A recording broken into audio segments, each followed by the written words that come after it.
Efa ndresaka ny firenena sinoa ihany sika dia firenena iray mandroso tokoa raha i Chine manokana no resahana manana sampam-pampianarana anisan'ny raitra ihany koa izy ho an'ny sampam-pampianarana maro manana malagasy sika mpianatra malagasy mandrato fianarana any an-toerana saingy misy ihany ny olana izay sedrainy ireo mpianatra.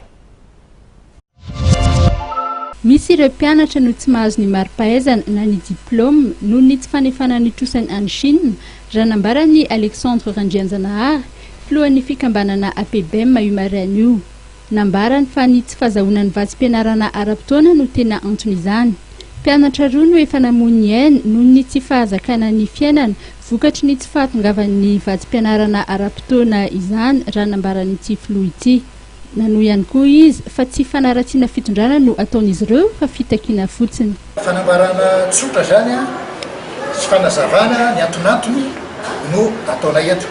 Tia dia fitakiana mangarara momba ny fandavana ny trosa n'ireo mpianatra Université malagasy any Chine. Mizaka fahoriana sy enatra noho ny trosa tsy efa ny fanjakana malagasy. Tsy sanatria fanaratsiana mpitondra na fitanisana be fahatany izy ity.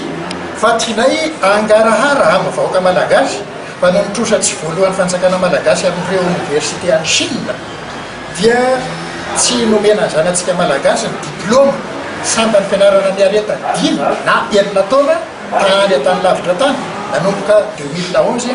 Intsak'ilan'izany manahy izy ny isian'ny tetika sy tsindry politika amin'izao fanakiviana ireo mpianatra any Chine izao satria nisy ny fandokafana ny Campus France mandray mpianatra arivo isa-taona ary tsy dia misy ny olana eo amin'ny vatsim-pianarana.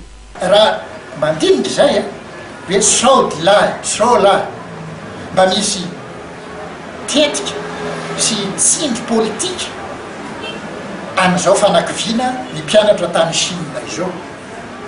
Jereo ane tatoato ny fandokafana ny Campus France dia hoe mandray mpianatra arivo isa-taona. Sapany fijaliany ireto mpianatra ireto sy ny fianakaviany antenaina ny iravona ny raharaha atsoaty satria anisan'ny hoavin'ny firenena izy ireo.